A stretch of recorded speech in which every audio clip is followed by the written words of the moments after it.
East Asia has much to thank North Korean leader Kim Jong-un and U.S. President Donald Trump for. The uncertainties of their rhetoric and actions over the past year have created the conditions for a thaw in relations between China, Japan and South Korea. A trilateral summit of leaders, the first since 2015, is likely to be held next month in Tokyo, and that could lead to reciprocal visits by President Xi Jinping and Japanese Prime Minister Shinzo Abe. A single gathering will not resolve disputes but may build momentum to put ties back on a solid footing. The timing would be appropriate as this year marks the 40th anniversary of the signing of the Treaty of Peace and Friendship between China and Japan. Not wanting to feel left out, Japan PM Shinzo Abe also wants to meet North Korean leader Kim Jong-un A. Resumption of the trilateral mechanism would improve ties between Japan and its neighbors, and return life to talks over a much sought-after free trade agreement. By working together, they may better address issues such as the denuclearization of the Korean peninsula.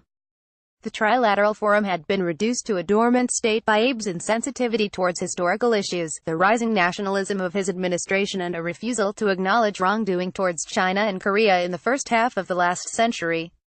Territorial disputes between Japan and its two neighbors heightened tensions. Not since 2011 have Chinese or South Korean leaders visited Japan. North Korea wants summit with Kim Jong-un and Donald Trump in capital Pyongyang, CNN reports, but Kim's nuclear and missile tests and Trump's isolationist tendencies on trade caused a shift.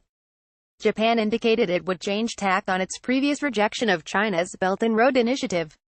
A sudden flurry of diplomacy over the North, spearheaded by South Korean President Moon Jae-in, eased Chinese concerns about a missile defense system the United States has built in the South. The atmosphere was made even more positive after Abe met Moon on the sidelines of the Winter Olympics in February. A summit was set for April 27 between the Korean leaders, and landmark talks involving Kim and Trump are likely to be held next month.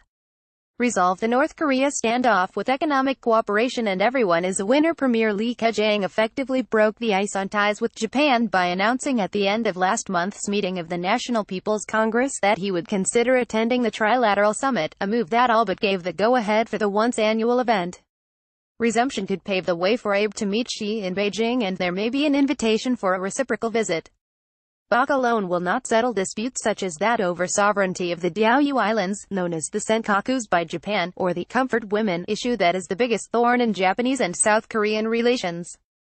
A bilateral summit offers a chance for a fresh start. From it could be built the trust that has been so lacking. But Abe, the biggest source of animosity, has to prove he is willing to change his ways.